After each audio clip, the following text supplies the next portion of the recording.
Okay बेटा, last lecture में हमने डिस्कस किया था reactions of alcohol involving cleavage of OH bond, जहां पर एसिडिटी के बारे में बताया था। और आज का टॉपिक है reactions involving cleavage of CO bond. Clear? बहुत ही सिंपल टॉपिक है। तो अब एक बार फिर से केमिकल रिएक्शंस को कहां से हमने स्टार्ट किया था, रिवाइज कर लेते। तो पहला टॉपिक था chemical reactions of alcohol. Chemical reactions of alcohol मतलब ROH की केमिकल रिएक्शंस।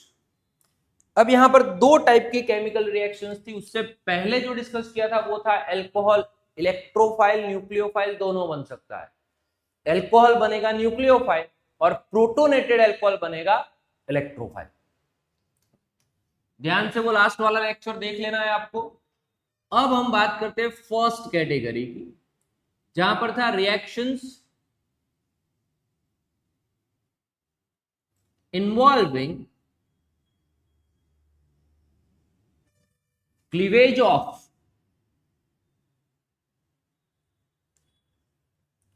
OH bond. मतलब जब भी आपका अल्कोहल होगा तो उसमें O और H के बीच के जो बॉन्ड होंगे वो ब्रेक होंगे। तो वो रिएक्शंस ज्यादातर, अब समझे, यहां पर दो रिएक्शंस थी इसमें। ए वो थी acidity of alcohol. Acidity of alcohol को हमने कंपेयर किया था तो मिथेनॉल प्राइमरी अल्कोहल से, प्राइमरी अल्कोहल सेकेंडरी से, और सेकेंडरी अल्कोहल टर्शरी से ज्यादा एसिडिटी शो करेगा। फिर हमने कंपेयर किया था अल्कोहल और फिनॉल में, फिनॉल ज्यादा एसिडिक होगा। उसके बाद हमने बताया था इलेक्ट्रॉन डोनेटिंग ग्रुप्स एसिडिटी को कम करते हैं, electron withdrawing groups like NO2 acidity को इंक्रीज करते हैं।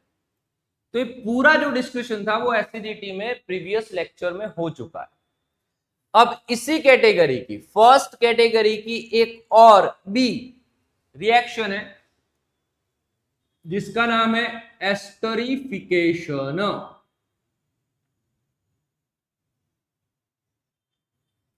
और ये 10th में भी था एस्टरिफिकेशन, सेपोनिफिकेशन। तो ये एस्टर फॉर्मेशन है।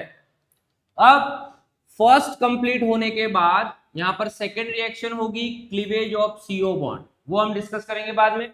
लेकिन अभी लास्ट में हमारा एस्टरिफिकेशन बच गया था। इसमें भी 2-3 क्वेश्चंस है जो पूछे जा सकते हैं, बहुत ही सिंपल है। अब ध्यान से कि अगर मेरे पास एसिटिक एसिड है, ऐसा कंपाउंड,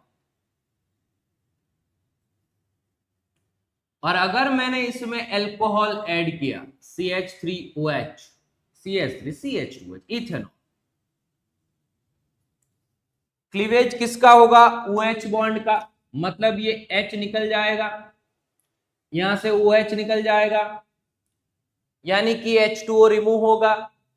और उसके लिए चाहिए डिहाइड्रेटिंग एजेंट जो वाटर को एब्सॉर्ब कर सके, और कंसंट्रेटेड H2SO4 एक बेस्ट डिहाइड्रेटिंग एजेंट है।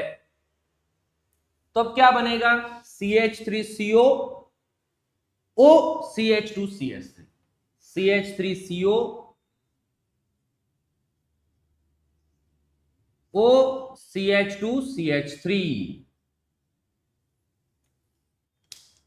प्लस वाटर आएगा। इस कंपाउंड का नाम है इथाइल।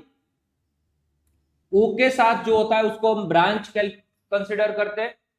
और कौन सा एसिड था? इथेनोइक एसिड, लेकिन अब नहीं है, अब है इथेनोइक एसिड का एस्टर इथेनोएट। इसका नाम बनता है ethyl ethanoate, ethyl ethanoate.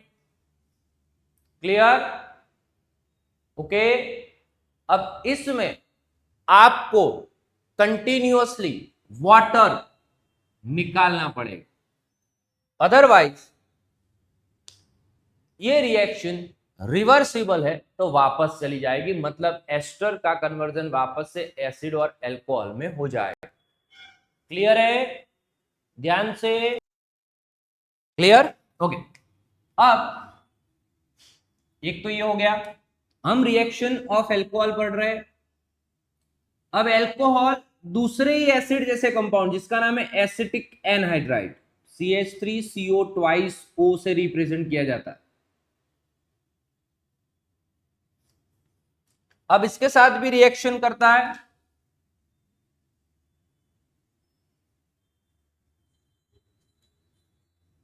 Acid की प्रेजेंस में, और इसमें भी ये H निकल जाएगा, तो ये बना पूरा इथॉक्सी ग्रुप, और इसमें से ये COCH3 निकल जाएगा। ओके, तो अब इसके साथ ये पूरा ग्रुप अटैच होगा, तो अब बचा ये जिसके साथ H चला जाएगा। या फिर आप ये समझ सकते हो कि यहां पर कोई भी साइड पर, दोनों सिमेट्रिकल है, अब ये वाले ग्रुप के साथ ये पूरा ग्रुप अटैच हो जाएगा, तो ये बन जाएगा CH3COOH, यानी एक प्रोडक्ट आपका हो जाएगा एसिटिक एसिड, और दूसरा प्रोडक्ट होगा जो हमारा एस्टर है, CH3CO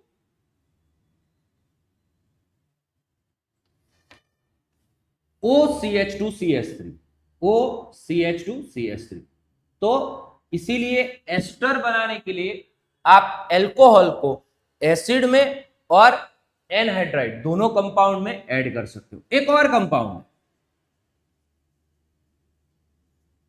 वापस से H ब्रेक होगा, इसका नाम है एसिड क्लोराइड, बोलते हैं इस ग्रुप को, COCl को, और इस कंपाउंड का नाम है इथेनॉयल क्लोराइड। अब इसमें भी हमें प्रोडक्ट मिलेगा क्या, HCl और CH3CO, और ये वाला तो एस्टर बनेगा ही, CH3CO, यहां पर बता देता हूं, ये H और Cl निकल जाएंगे, यानी साइड प्रोडक्ट HCl, और CH3CO OCH2CH3, एक और एस्टर हो गया। मतलब एस्टर बनाने के लिए आप एल्कोहल के साथ कार्बोक्सिलिक एसिड, एनहाइड्राइड और एसिड क्लोराइड में से कोई भी सिलेक्ट कर सकते हो। अब इस रिएक्शन में एसिड बनेगा तो इसको न्यूट्रलाइज करना पड़ेगा, वरना वापस से वही होगा, एसिड के प्रेजेंस में ये वापस से इन दोनों को फॉर्म कर लेगा, रिएक्शन आगे ही नहीं बढ़ेगी। तो इसीलिए यहां पर पिरिडीन यूज होता है। पिरिडीन क्या करता है, HCl के साथ सॉल्ट फॉर्मेशन कर लेता है, इसीलिए HCl का इंपैक्ट कम हो जाएगा। तो ध्यान से ऊपर वाले दोनों में आपको कंटिन्यूअसली प्रोडक्ट निकालना पड़ेगा अगर आपको रिएक्शन को फॉरवर्ड डायरेक्शन में ले जाना। नीचे वाले में खास ध्यान रखना है, आपको पिरिडीन ऐड करना है ताकि आपका जो HCl है वो न्यूट्रलाइज हो जाएगा, वरना सेल्फ कैटालिसिस की वजह से ये खुद कैटालिस्ट की तरह बिहेव करेगा प्रोडक्ट, और वो रिएक्शन को वापस ले जाएगा।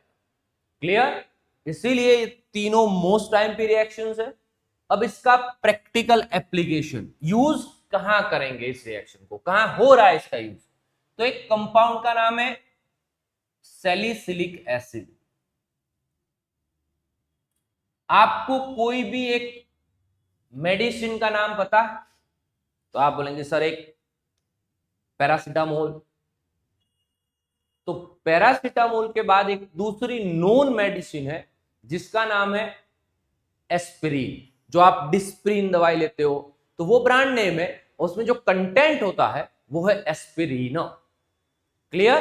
तो ये एस्पिरिन सैलिसिलिक एसिड से बनता है, और सैलिसिलिक एसिड में क्या करना पड़ता है, तो वही OH का एस्टर बनाना पड़ेगा, एस्टरिफिकेशन। तो इसमें से आप कोई भी रिएजेंट ले सकते हैं, लेकिन हम सिलेक्ट कर रहे हैं एनहाइड्राइड, CH3CO OCOCH3, वापस से वही H निकल जाएगा, ये पूरा ग्रुप निकल जाएगा, एसिटिक एसिड बन जाएगा, और ये COCH3 ग्रुप इसके साथ अटैच्ड हो जाएगा। तो प्रोडक्ट बना ये COOH, और यहां पर बना O के साथ COCH3, O के साथ COCH3, और इसी को बोला जाता है एस्पिरिन। या फिर O पर एसिटाइल ग्रुप, ये जिसके नीचे अंडरलाइन किया वो एसिटाइल ग्रुप, और पूरा सैलिसिलिक एसिड, तो इसको बोला जाता है O acetyl salicylic acid.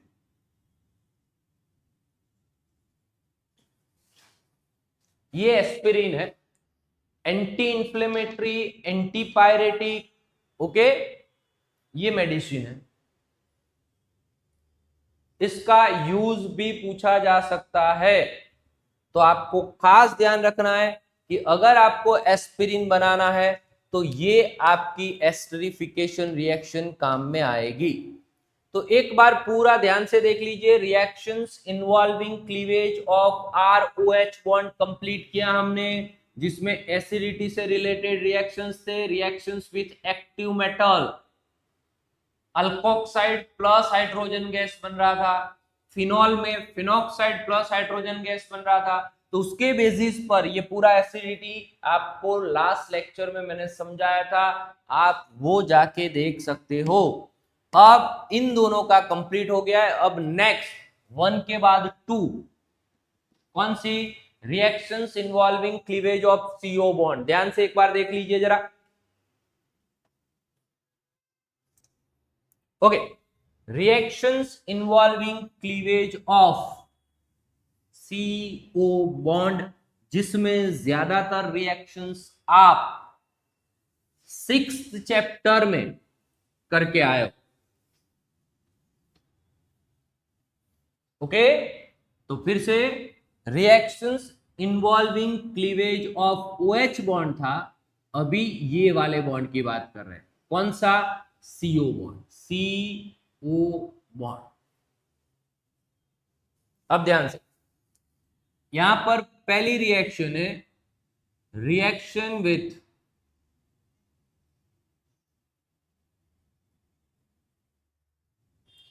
HX, hydrogen halide. Second reaction B है, B, reaction with phosphorus compounds. कौन से? PCl3, PCl5, PBr3, ये भी ऑलरेडी हो गई। नेक्स्ट रिएक्शन है C, reaction with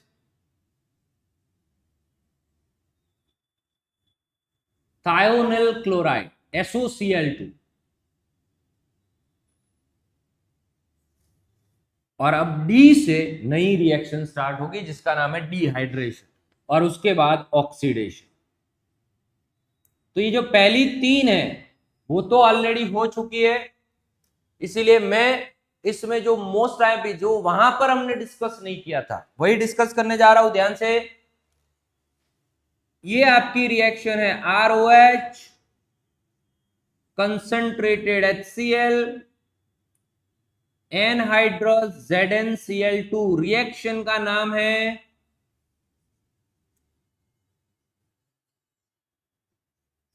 Lucas test. जरा ध्यान से देखिए, ROH plus concentrated HCl plus anhydrous ZnCl2, ये आपका ल्यूकास रिएजेंट है। आपको मिल जाएगा प्रोडक्ट RCl। अब इसमें टेस्ट का मतलब है आइडेंटिफिकेशन। तो अब आपके पास 3 अलग अलग बीकर्स है, प्राइमरी एल्कोहल, सेकेंडरी एल्कोहल और टर्शरी एल्कोहल। रूम टेम्परेचर पर तीनों में आपने ऐड किया concentrated HCl, concentrated HCl, concentrated HCl, anhydrous ZnCl2, anhydrous ZnCl2, anhydrous ZnCl। Primary alcohol में बीकर में आपको कोई चेंज नहीं मिलेगा, no reaction with primary alcohol. Lucas reagent की प्राइमरी एल्कोहल के साथ रूम टेम्परेचर पर कोई रिएक्शन नहीं होती।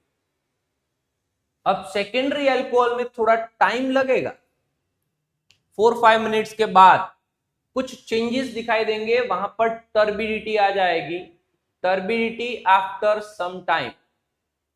टर्बिडिटी मतलब सॉल्यूशन थोड़ा मिल्की जैसा लगेगा, जो एकदम वाटरी अपीयरेंस था वो मिल्की अपीयरेंस में कन्वर्ट हो जाएगा, मतलब कुछ ऐसा बन रहा है ऑयल जैसा जो वाटर में डिसॉल्व नहीं हो रहा। तो टर्बिडिटी इन सम टाइम। अब टर्शरी अल्कोहल में जैसे ही आप ये दोनों ऐड करेंगे, या फिर टर्शरी अल्कोहल ऐसा है जहां पर एनहाइड्रस ZnCl2 की जरूरत भी नहीं है, तुरंत आपको इंस्टेंट ऑयल ग्लोब्यूल्स मिल जाएंगे। अब ये क्यों ऑयल ग्लोब्यूल्स किसके हैं? ये RCl के। तो ऑयल की जैसा क्यों लग रहा है? क्योंकि वो वाटर में डिसॉल्व नहीं हो रहा है। वो हमने हेलो अल्केन की फिजिकल प्रॉपर्टी में डिस्कस किया, आपको वहां पर चेक करना पड़ेगा। तो अब रिएक्टिविटी का ऑर्डर है 3 degree greater than 2 degree greater than primary greater than methyl. और अब इसके आगे ये रिएक्टिविटी का रीजन है कार्बोकेटायन। ये भी एक टाइप से SN1 को ही फॉलो कर रही है। किसको फॉलो कर रही है? SN1 मैकेनिज्म को। इसीलिए टर्सरी में बहुत ज्यादा हो रही है फास्ट, सेकेंडरी में कम, प्राइमरी में और कम। क्लियर? क्लियर? अब मैकेनिज्म देख लेते थोड़ा सा, जो लास्ट लेक्चर में किया था वही है। हमने दो चीजों को मिक्स किया, इन दोनों को। अब अल्कोहल तो लोन पेयर के साथ है, पेंट स्ट्रक्चर ही बनाता हूं ताकि आपको परफेक्ट समझ में आए, वरना लीनियर स्ट्रक्चर भी बना सकते हैं हम अगर मैकेनिज्म समझाना है तो। क्लियर? अब H+ ये अपनी इलेक्ट्रॉन H+ को देगा और बन जाएगा ये, जिसका नाम है ऑक्सोनियम आयन। अब इसको जाने की बहुत जल्दी है, अगर ये चला जाएगा तो ये लोन पेयर लेके जाएगा और यहां पर बन जाएगा R+। अब Cl- से ये अपने इलेक्ट्रॉन लेगा और सेट हो जाएगा RCl। क्लियर? तो ये इसका एक मैकेनिज्म है। कार्बोकैटायन जितना स्टेबल होगा उतनी ये रिएक्शन ज्यादा होगी। तो इसीलिए अब ध्यान से, ल्यूकास टेस्ट में अल्कोहल का रिएक्टिविटी ऑर्डर 3-1 है। ल्यूकास टेस्ट का काम है अल्कोहल को आइडेंटिफाई करना। ल्यूकास टेस्ट का रिएजेंट है concentrated HCl anhydrous ZnCl2। Clear? Okay. अब ये PCl3 PCl5 वाली रिएक्शंस ऑलरेडी हो चुकी है। एक तो भी लिख देता हूं मैं, ये रिएक्शन आपको करनी है, याद रहनी चाहिए। और इसके बाद एक और थी PCl5 की रिएक्शन, जिसमें प्रोडक्ट बनता था RCl POCl3 प्लस HCl। चलो ज्यादा इसमें डिटेल में नहीं जाते। थायोनिल क्लोराइड वाली भी रिएक्शन हो चुकी है, ROH प्लस SOCl2। अगर ये देखना है आपको तो हेलो अल्केन का प्रिपरेशन वाला लेक्चर देख लेना है आपको। प्रोडक्ट बनेगा RCl plus SO2 plus HCl। इन दोनों गैसियस प्रोडक्ट की वजह से रिएक्शन कंप्लीशन की ओर जाती है, तो प्योरिफिकेशन का कोई कॉस्टिंग इसमें कम हो जाएगा, क्योंकि ये दोनों प्रोडक्ट एस्केप हो जाएंगे कंटेनर में से और रिएक्शन 100% कंप्लीट होने के इसमें चांस है, इक्विलिब्रियम अटेन नहीं हो। अब हम बात करने जा रहे हैं डिहाइड्रेशन की और उसके बाद ऑक्सीडेशन की। दोनों नई रिएक्शन है, सिर्फ आपको ये 3 रिएक्शंस ऑलरेडी डिस्कस्ड है वो याद रहनी चाहिए। रिएक्शंस इन्वॉल्विंग क्लीवेज ऑफ, फिर से एक बार रिवाइज करवा दो, OH bond and CO bond, ऐसी 2 रिएक्शंस। OH बॉन्ड अगर ब्रेक होगा तो उसमें रिएक्शन विथ एक्टिव मेटल और वो जाता है सीधा एसिडिटी की ओर। दूसरी थी एस्टरिफिकेशन। आज हमने एस्टरिफिकेशन कवर की, लास्ट लेक्चर में एसिडिटी कवर की, तो दोनों रिएक्शंस वहां पर एकदम क्लियर है। अब हम बात करते हैं reactions involving cleavage of CO bond. CO bond में हमारे पास ऑलरेडी 6 चैप्टर की जो रिएक्शंस थे वही थे। पहला Lucas test, reaction with hydrogen halide. दूसरा फॉस्फोरस कंपाउंड के साथ रिएक्शन। तीसरा SOCl2 के साथ रिएक्शन। अब फोर्थ एंड फिफ्थ आगे हम डिस्कस कर रहे हैं, डिहाइड्रेशन एंड ऑक्सीडेशन। तो आप इतना यहां पर देख लें। अब हम डिस्कस करने जा रहे हैं next, dehydration reaction of alcohol. 10th में इथेनॉल का डिहाइड्रेशन रिएक्शन भी था, वही है। ज्यादातर रिएक्शन आपकी यहां पर थी, वहां पर थी, रिपीट हो रही है। अगर आप ध्यान से अच्छे से रिएक्शंस कर ले थोड़ी बहुत, तो अब आपको समझ में आने लगेगा कि किसका कहां पर कनेक्शन। और वो अगर आपको कनेक्शन मिल गया तो ऑर्गेनिक केमिस्ट्री आपका बहुत ही इजी हो जाए। ओके, तो हम बात करते हैं फोर्थ रिएक्शन की। फोर्थ रिएक्शन कौन सी कैटेगरी की? Reactions involving cleavage of carbon oxygen bond. Reaction का नाम है डिहाइड्रेशन। रिएक्शन का नाम है डिहाइड्रेशन। नाम में ही है हाइड्रेशन को, डी मतलब रिमूव करना है, वाटर को रिमूव करना है। हम नहीं बोलते कि भाई ये गर्मियों की सीजन में डिहाइड्रेशन हो जाता है, मतलब बॉडी का वाटर लेवल कम हो जाता है। Removal of water is known as dehydration. तो कुछ नहीं करना है आपको, अल्कोहल लिया आपने, अगर इसमें कोई dehydrating agent like concentrated H2SO, इसके लिए टेम्परेचर चाहिए 443 केल्विन, तो वाटर रिमूव हो जाएगा, OH यहां से और H यहां से, तो प्रोडक्ट हो जाएगा CH2 double bond CH plus water. तो ये तो कुछ जाना पहचाना लग रहा है, बताता हूं कैसे। तो यहां पर तीनों H है,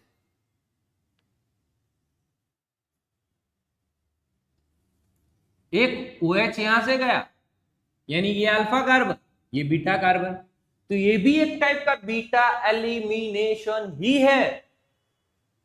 ये भी एक टाइप का बीटा एलिमिनेशन हुआ।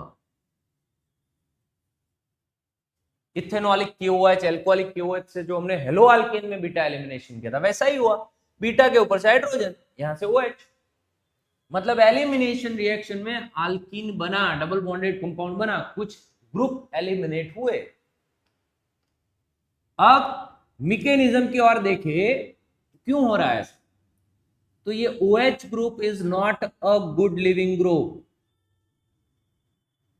OH group is not a good leaving group, लेकिन हमने ऐड किया इसमें H+।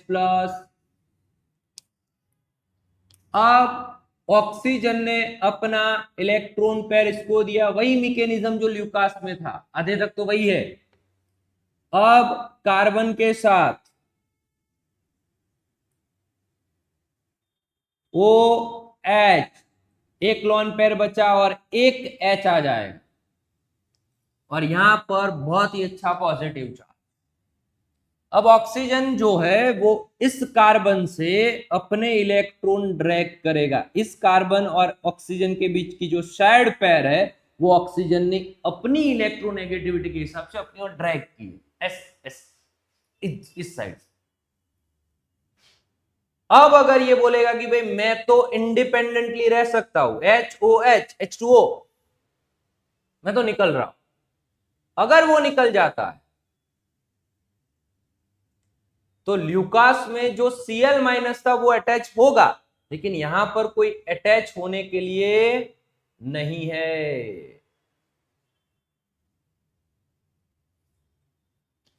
तो अब कैटायन से न्यूट्रल कंपाउंड ऑलवेज ज्यादा स्टेबल ही होंगे।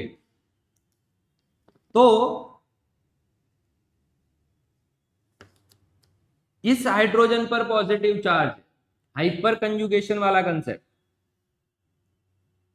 तो ये H प्लस यहां से निकल जाए, तो अब क्या बन जाएगा, CH डबल बॉन्ड CH और H साथ में रिलीज हुआ H प्लस, जो वापस से आपकी प्रोसेस को रिपीट करेगा। मोरल ऑफ द स्टोरी, इसका जो इंटरमीडिएट है वो तो कार्बोकेटायन है, तो इस रिएक्शन का रिएक्टिविटी ऑर्डर भी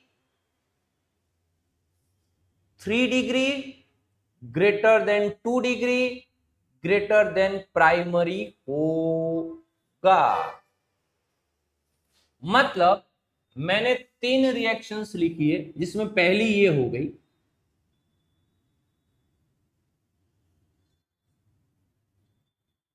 दूसरा ये है, और तीसरा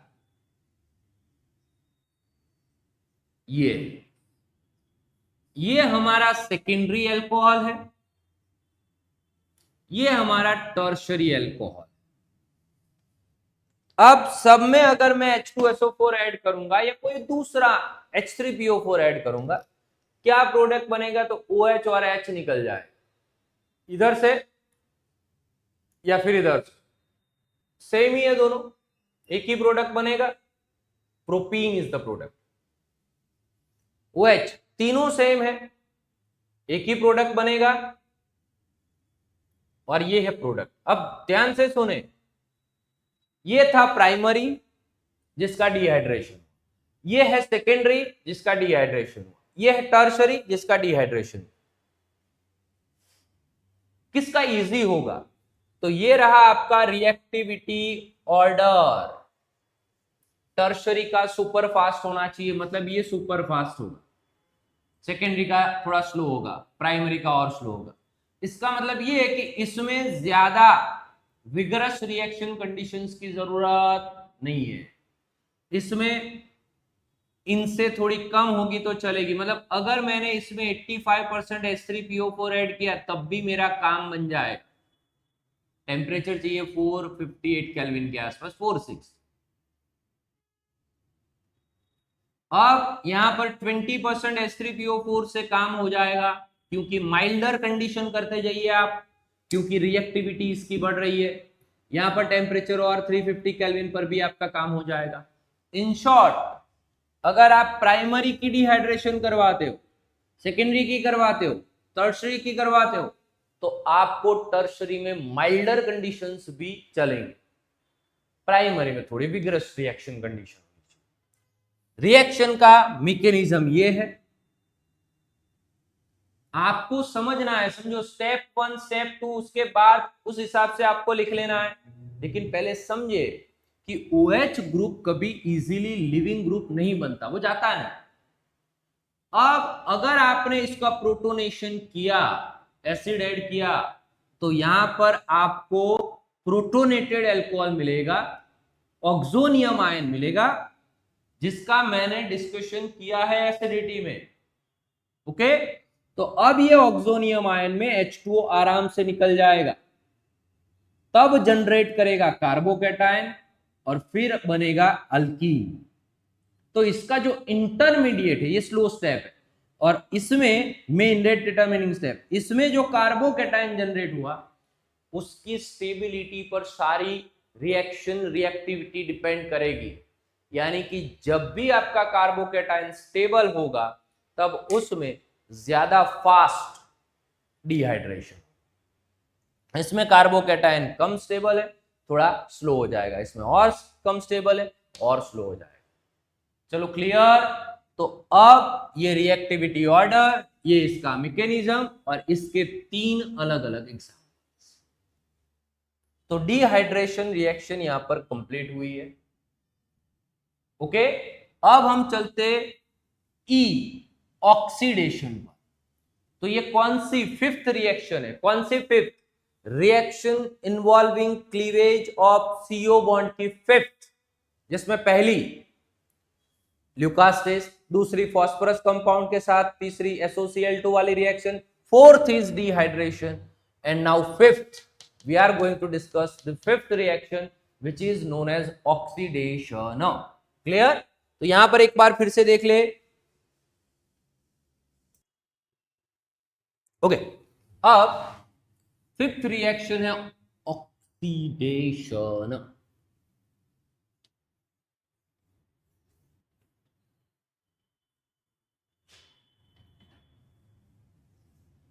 अब जब अल्कोहल का प्रिपरेशन किया था कार्बोनिल कंपाउंड में, तब मैंने एक रिएक्शन लिखी थी यहां पर ई ऑक्सीडेशन। ओके, तब मैंने एक रिएक्शन लिखी थी S CH3 CH3 CH3 CH2OH CH3 CHO and CH3 COOH। यानी ये सब में अगर आप देखें तो ये ग्रुप चेंज हो रहे, और या तो ऑक्सीजन ऐड हो रहा है या हाइड्रोजन रिमूव हो रहा है, तो ये ऑक्सीडेशन की रिएक्शन। तो मुझे वही एल्कोहल क्या प्रोडक्ट बना सकता है, तो भाई एल्डिहाइड बना सकता है, ऑक्सीडेशन कर लीजिए, या वही एल्कोहल कार्बोक्सिलिक एसिड बना सकता है, ऑक्सीडेशन कर लीजिए। तो इसी की बात कर रहा हूं मैं, इन दोनों रिएक्शंस की, ऑक्सीडेशन। अब ध्यान से, CHOH ऐसा कुछ होगा, वो OH अटैच होगा कार्बन से। अब मैंने यहां पर इन दोनों H को रिमूव किया, तो दोनों के यानी कि कार्बन और ऑक्सीजन के बीच में बॉन्ड बन जाएगा, डबल बॉन्ड। इसी को ऑक्सीडेशन बोलते हैं। इसी को रिमूवल ऑफ हाइड्रोजन मतलब डिहाइड्रोजिनेशन भी बोलते हैं। हाइड्रोजन का रिमूव होना मतलब ऑक्सीडेशन। अब ये ऑक्सीडेशन करवाने के लिए मुझे चाहिए ऑक्सीडाइजिंग एजेंट्स।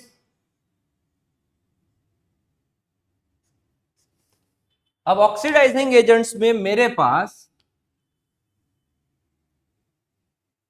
आपने ये दो नाम सुने होंगे, रेडॉक्स में भी बहुत बार यूज हुए हैं। एक है केमेनोफोर KOH, या फिर ये एसिडिक बेसिक न्यूट्रल तीनों मीडियम में काम करता है। जनरली हम यहां पर KOH के साथ रिएक्शन करवाते हैं, मतलब बेसिक मीडियम। K2Cr2O7 सिर्फ एसिडिक मीडियम में काम करता है, और ये दोनों स्ट्रॉन्ग ऑक्सीडाइजिंग एजेंट्स। क्या करेंगे स्ट्रॉन्ग ऑक्सीडाइजिंग एजेंट्स? तो ये सीधा अल्कोहल का एल्डिहाइड करेंगे, और एल्डिहाइड आप निकालने जाओ, आइसोलेट करने जाओ, अलग करने जाओ, एक्सट्रैक्ट करने जाओ, उससे पहले तो उसका क्या बना लेंगे, एसिड बना लेंगे। मतलब स्ट्रॉन्ग ऑक्सीडाइजिंग एजेंट्स आपको सीधा क्या प्रोडक्ट बना के देंगे, कार्बोक्सिलिक एसिड। आपको एल्डिहाइड चाहिए, यानी कि रिएक्शन को वन स्टेप पर रोकना है आपको स्पेसिफिक थोड़े वीक ऑक्सीडाइजिंग एजेंट्स की जरूरत है, और ये वीक ऑक्सीडाइजिंग एजेंट्स है पिरिडीनियम फ्लोरोक्रोमेट। पिरिडीनियम फ्लोरोक्रोमेट, ये pyridine plus CrO3 plus HCl का मिक्सचर है, और ये एक माइल्ड ऑक्सीडाइजिंग एजेंट है जो आपके अल्कोहल को एल्डिहाइड या कीटोन पर रोक लेगा, फर्दर ऑक्सीडेशन नहीं होने देगा। And another one is CrO3 in anhydrous medium. तो ये भी एक मस्त ऑक्सीडाइजिंग एजेंट है, वो भी अल्कोहल का एल्डिहाइड पर रिएक्शन रोक लेगा। तो अब ध्यान से अगर आपके पास प्राइमरी अल्कोहल है, ध्यान से,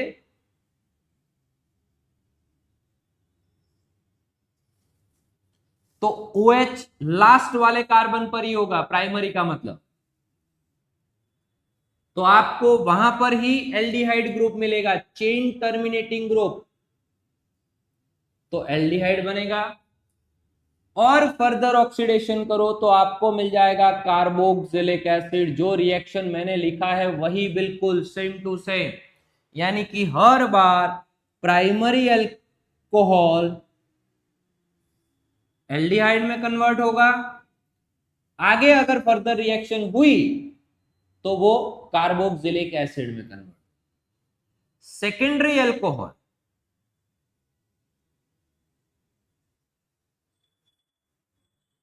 वापस से बीच में CO बॉन्ड आएगा तो वो कीटोन में कन्वर्ट होगा। किसमें? कीटोन में। फर्दर ऑक्सीडेशन हो सकता है इसका, लेकिन अब OH अटैच होगा तो इस बॉन्ड को ब्रेक करना पड़ेगा। मतलब तीनों कार्बन इंटैक्ट रहे, चेन में रहे और एसिड बने, मतलब प्रोपेनोइक एसिड बने, ऐसा यहां पर पॉसिबल नहीं है। इसीलिए इसका ऑक्सीडेशन अभी हम नहीं लिख रहे। बन सकता है, इसमें एसिड बन सकता है, लेकिन वो फ्रेगमेंटेड एसिड होगा, मतलब 2 कार्बन वाला एसिड, 1 कार्बन वाला एसिड, वैसा इथेनोइक एसिड, मिथेनोइक एसिड, वैसा प्रोपेनोइक एसिड प्रोडक्ट नहीं है। इसीलिए हमने यहां पर रोक दिया।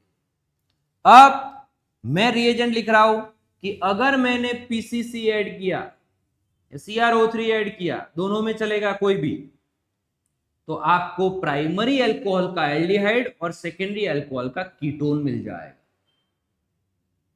अगर मैंने इसी प्राइमरी अल्कोहल में स्ट्रॉन्ग ऑक्सीडाइजिंग एजेंट ऐड किया तो मुझे सीधा प्रोडक्ट मिल जाएगा कार्बोक्सिलिक एसिड। चलो क्लियर। अब एग्जाम्पल्स लेंगे तभी आपको आइडिया मिलेगा।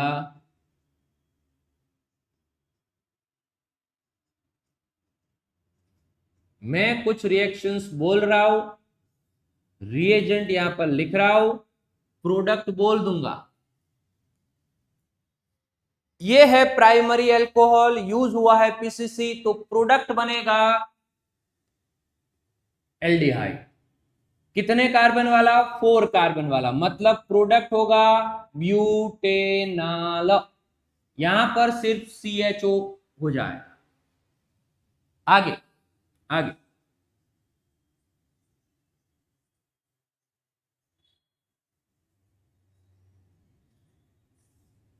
CrO। तो अब ये है सेकेंडरी अल्कोहल, प्रोडक्ट हो जाएगा कीटोन, ब्यूटेनोन।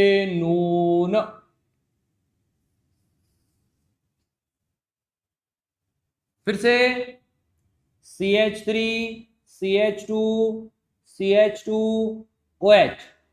इस बार मैंने यूज किया अल्कलाइन केमेनोफोर, बन जाएगा क्या? एसिड। कौन सा? CH3 CH2 COOH, propanoic acid. लेकिन फिनॉल में एक कंसेप्ट डिस्कस किया था हमने कि जब वो बनता है तो एसिड और बेस, अल्कलाइन मीडियम मतलब बेस, तो सॉल्ट फॉर्मेशन हो जाएगा। इसीलिए यहां पर 1 और 2 में H+ ऐड करना पड़ता है। जो सॉल्ट बना उसका वापस से एसिड कर देगा, मिनरल एसिड। तो ये ऑक्सीडेशन का कंसेप्ट है। इसमें एक और है, मेटल भी डिहाइड्रोजिनेशन करती है, तो वो भी रिएक्शन में यहां पर ऐड कर देता हूं। लेकिन इतना देख ले पहले, फिर से एक बार रिपीट कर लो ध्यान से। स्ट्रॉन्ग ऑक्सीडाइजिंग एजेंट कौन से लिखे थे मैंने यहां पर? KMnO4 and K2Cr2O7। Week oxidising कौन से लिखे थे?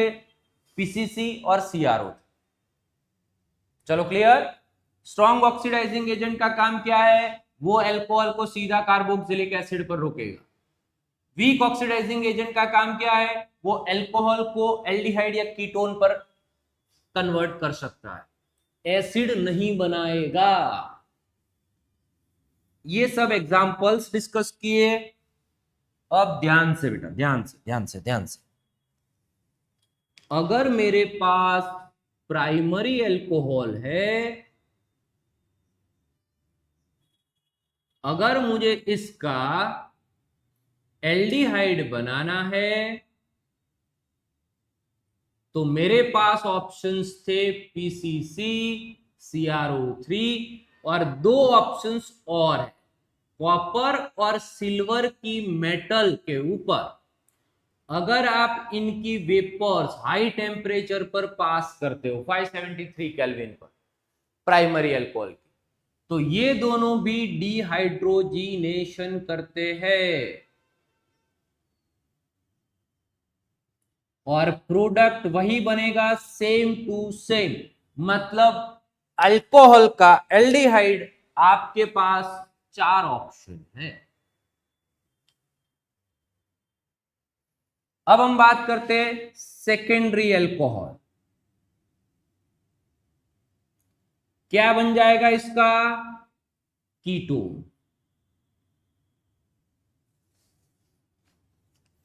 उसके लिए भी आप पीसीसी या CrO3 यूज कर सकते हो और वही कॉपर और सिल्वर मेटल्स के ऊपर इनकी वेपर्स 573 केल्विन पर पास करेंगे, कीटोन्स बन जाएंगे। ओके, फिर से प्राइमरी अल्कोहल का इस बार मुझे एसिड चाहिए भाई, तो एक रिएक्शन सेट है एल्कोहलिक केमेनोफोर, सेकेंड स्टेप में H+ और दूसरा सेट है या फिर और K2Cr2O7 और H+। आपको जो भी ठीक लगे आप यूज करिए, एसिड बन जाएगा। अब हम बात करते टर्सरी अल्कोहल की। बेटो यहां पर ध्यान दो, CH3 CH3OH। तो बेटो ये टर्सरी अल्कोहल का H निकलेगा, यहां पर डबल बॉन्ड की कोई पॉसिबिलिटी नहीं है। तो अब इतने ही कार्बन वाला एल्डिहाइड, कीटोन, एसिड तो बनने से रहा, मतलब इसका ऑक्सीडेशन नहीं हो रहा। नहीं होने से मेरा मतलब है सेम कार्बन वाले एल्डिहाइड कीटोन नहीं मिल पाए। हा, concentrated strong oxidizing agent like केमेनोफोर, K2Cr2O7 ऐड किया, एसिड मिलेगा, लेकिन वो फ्रेगमेंटेड होगा, मतलब methanoic acid, ethanoic acid, propanoic acid मिला, वैसे मिक्सचर्स मिलेंगे। इंटेक्ट मॉलिक्यूल का सिंगल प्रोडक्ट यहां पर नहीं हो। और अब अगर मैंने इसी कंपाउंड को ध्यान से मोस्ट टाइम पे रिएक्शन, अगर कॉपर के या सिल्वर के ऊपर से इसकी वेपर्स पास की तो डिहाइड्रोजिनेशन होगा, तो OH और H और H जाना चाहिए, तो डिहाइड्रोजिनेशन मतलब तो यही आ गया ऑक्सीडेशन वाला कंसेप्ट, तो वो ही नहीं हो रहा है। लेकिन अब कॉपर क्या करेगा इतने टेम्परेचर पर? तो वो डिहाइड्रेशन कर देगा, रिमूवल ऑफ वाटर, यानी OH और H निकल जाएगा और प्रोडक्ट मिल जाएगा alkene, iso butene. Done, 2 methyl propene product मिल जाएगा। तो ये मोस्ट टाइम पे रिएक्शन है कि प्राइमरी अल्कोहल में कॉपर एल्डिहाइड देगा, ऑक्सीडेशन की प्रोडक्ट, सेकेंडरी अल्कोहल में कॉपर के साथ कीटोन देगा, ऑक्सीडेशन की प्रोडक्ट, टर्शरी अल्कोहल में ऑक्सीडेशन नहीं हो रहा पर कॉपर मेटल के साथ वो डिहाइड्रेशन की प्रोडक्ट देगा, डिहाइड्रेशन की प्रोडक्ट। खास ध्यान में रखना है मोस्ट टाइम पे रिएक्शन ये वाला, क्योंकि रूटीन से थोड़ा अलग हो रहा है। चलो क्लियर, तो ये हो गया ऑक्सीडेशन कंप्लीट। तो अच्छे से एक बार पढ़ लेना है आपको। डन। अब आगे फिनॉल की केमिकल रिएक्शंस पर हम जाएंगे। अल्कोहल की केमिकल रिएक्शंस यहां पर कंप्लीट हो चुकी है। रिएक्शंस फिर से एक बार देख ले तो cleavage of OH bond, cleavage of CO bond. OH bond में एसिडिटी वाला part, reaction with active metal और एस्टरिफिकेशन। CO बॉन्ड में 5 रिएक्शन है जिसमें से 3 6 चैप्टर की है। कौन सी? ल्यूकास टेस्ट वाला कंसेप्ट, PCl3 SOCl2। उसके बाद 2 बचे, वो है डिहाइड्रेशन एंड ऑक्सीडेशन। ये रहा आपका ऑक्सीडेशन। क्लियर? यहां तक आपको करना है। Thank you. Next class.